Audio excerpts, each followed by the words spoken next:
I just dug out this violin from my closet. I believe it's a 3/4 size student instrument and bow. And I thought it would be a good lesson just to kind of talk it through.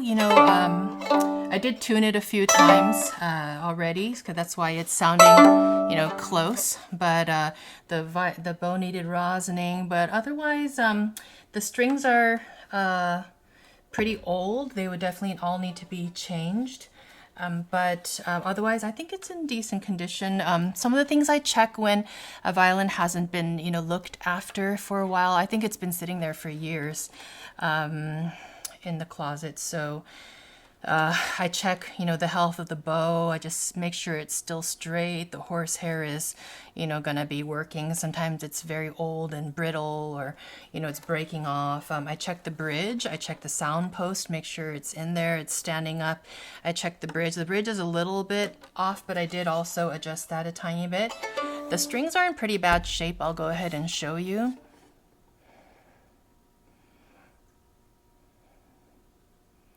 You can see some, texture and discoloration on all the strings except for the A string.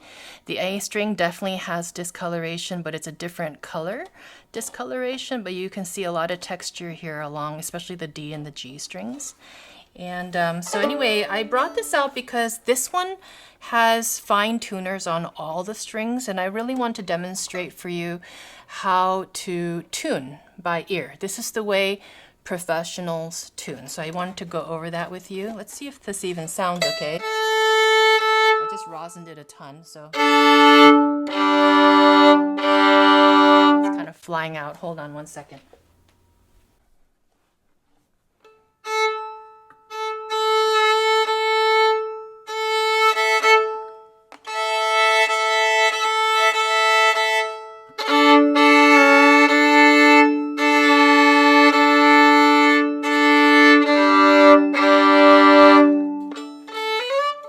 So the reason why it's slipping is because I have absolutely no shoulder rest back here, but I can play with it no problem. It's just that it tends to slide right here where there's no friction. That's why I like to have a tiny little sponge there.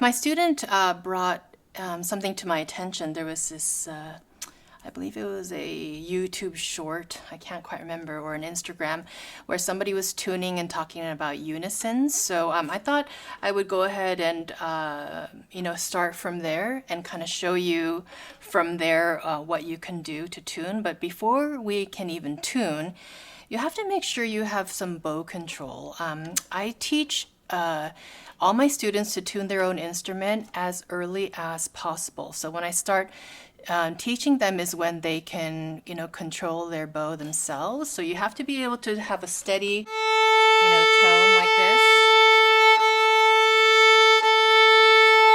A lot of times when I ask them to play double strings, then they're struggling with it, And then they start pressing it because they're trying to get the two strings together. So I usually tell them just keep it light, and even if you miss, like you only hit one string, right?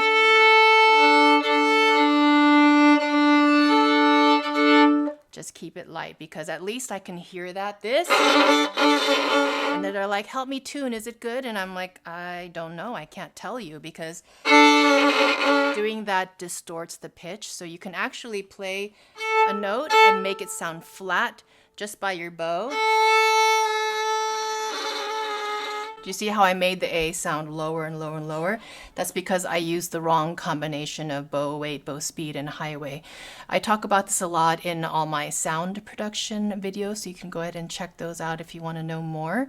But you have to have a good basic bow control, and you have to be able to hold a double string, a double stop pretty well, especially the E string is pretty difficult.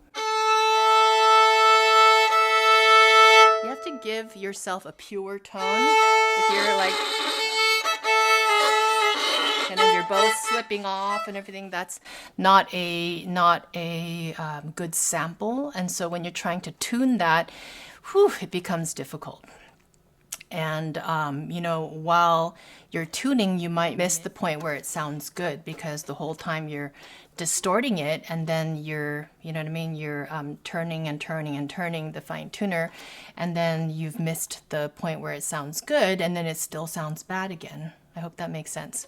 So first off, you need to have a good bow control, being able to play one string very cleanly and clearly without distorting the pitch. And then you have to be able to play two strings together very, very well. So then what I do is in my lessons, I'll ask them to play their A by itself, right? And then I'll tell them if it's good or not good, or to raise it higher or lower. And then the student will go ahead and raise it or lower it using their fine tuner.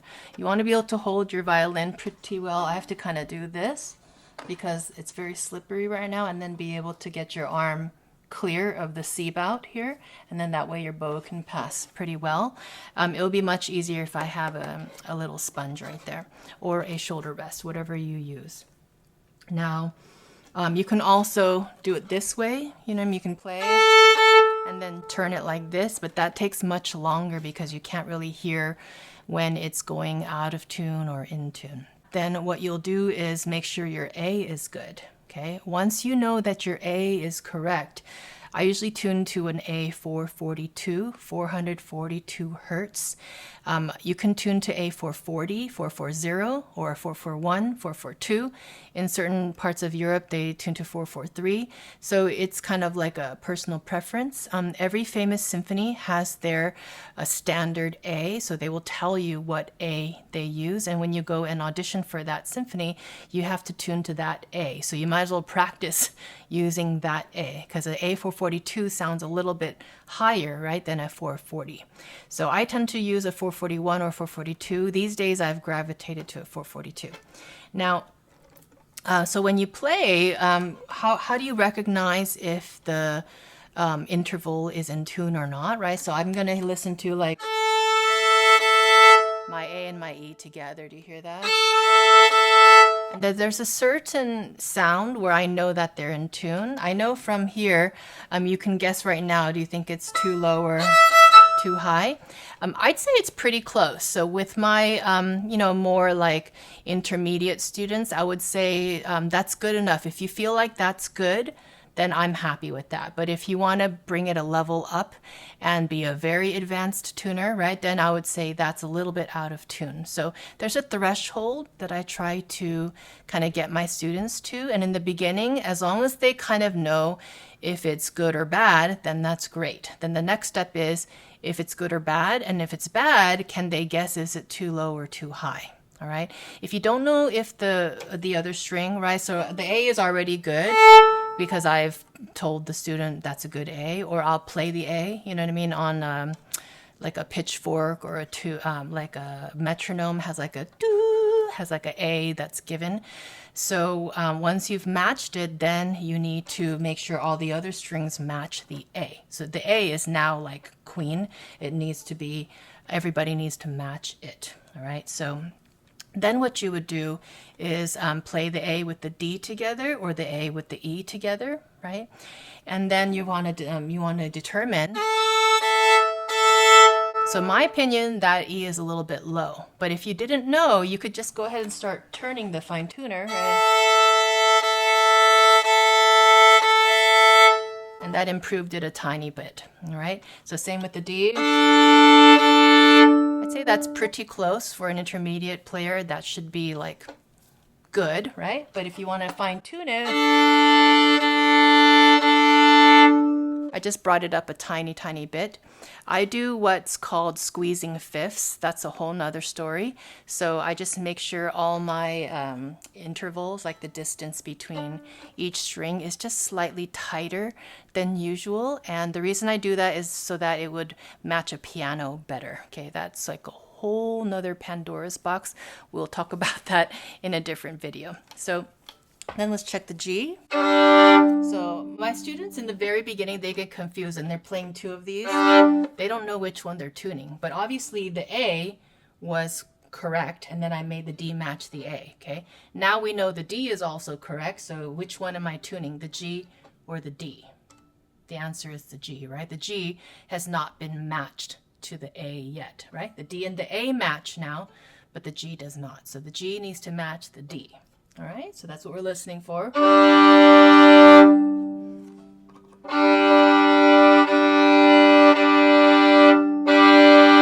don't know if you can tell, I just brought the G higher, and then now it's too high, and I'm gonna bring it back down just so you could hear it.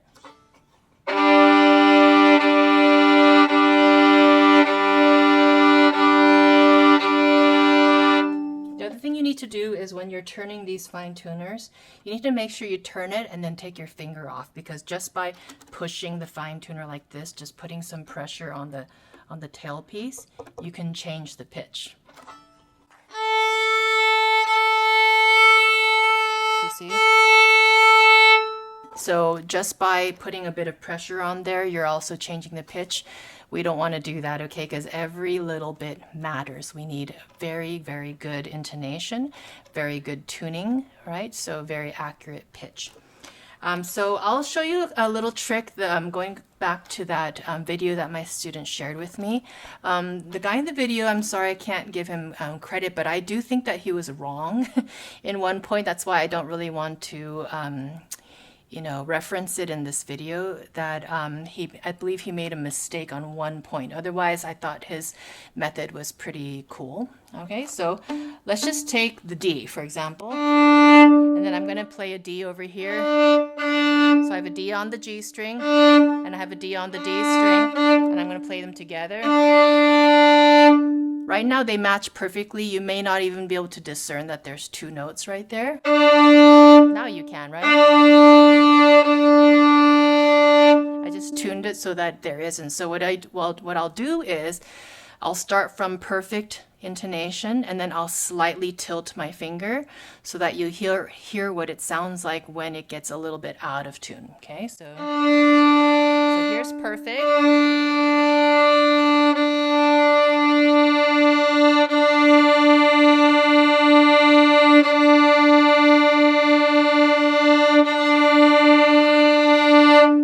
So I hope you could hear that. I started out with perfect when I said so, and then I made the finger a little bit out of tune, and then you could hear there were something called like beats. You can hear it going whoa, whoa, whoa, whoa.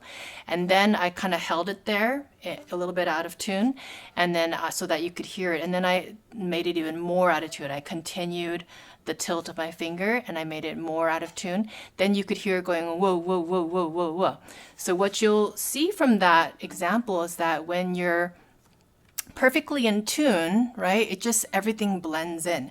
Once you're a little bit out of tune, you can hear these woo, woo, woo, woo, these beats, and they sound slow, all right? And then the more you get out of tune, they sound faster. So I'm going to do it one more time.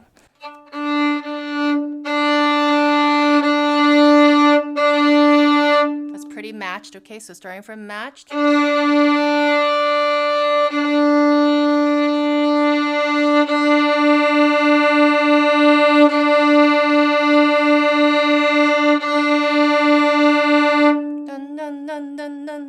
That's the speed it's going. Now I'm going to go even more out of tune.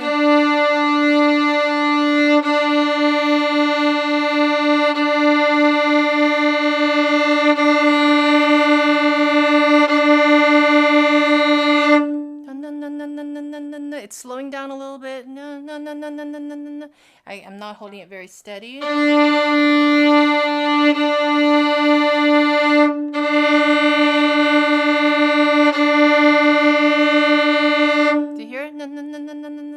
So it's a little bit more out of tune. So what you'll notice is that these kind of woo, woo, woo, woo, woo, they will slow down as you approach the perfect match. So I hope you can hear that.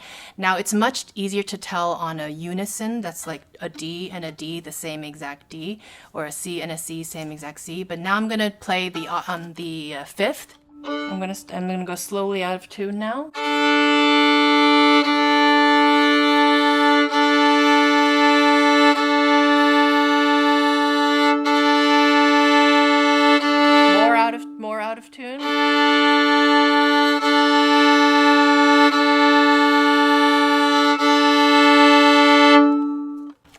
hear it right now. I just heard it's going quite fast, so you might not be able to hear it, but it got faster and faster as I went away. Now I'm going to approach it again.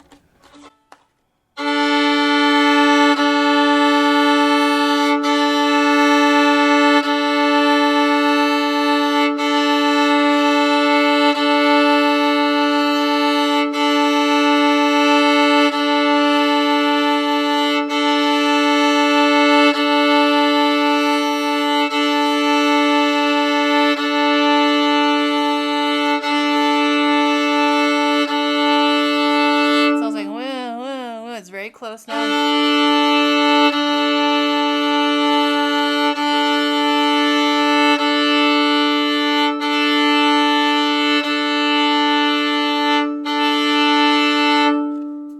Okay, and that's pretty close to being in tune.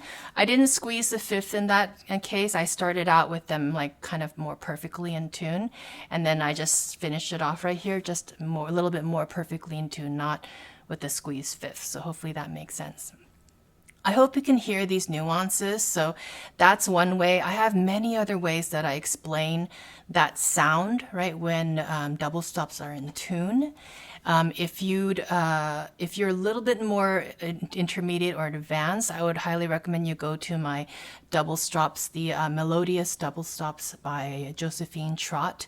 I have several of those videos, and I kind of walk you through how to tune up a double stop, and that should kind of help you to start to, do some ear training and hone your ear. It's something that everybody has to keep up with, even professionals. Their ear and their sensitivity can get dulled over time if you don't constantly listen to like really in tune playing. So listening to people play out of tune a lot, that's going to dull your senses. So you need to, practice and play very, very clean and in tune in order to get your ears back in shape again. So it's just a little, guide to how to listen and how to identify when two notes stacked against each other, when they sound like they're matching or not so matching. So hope that helps. If you have questions, leave them down below. I love reading your comments, and please like, subscribe, and let me know if you have questions, because I might already have a video that covers it, because I have lots of videos I've already created. I know they're difficult to find, so I've put them down below in the description box by playlist and categories. Okay, thank you. Hope you have a good day.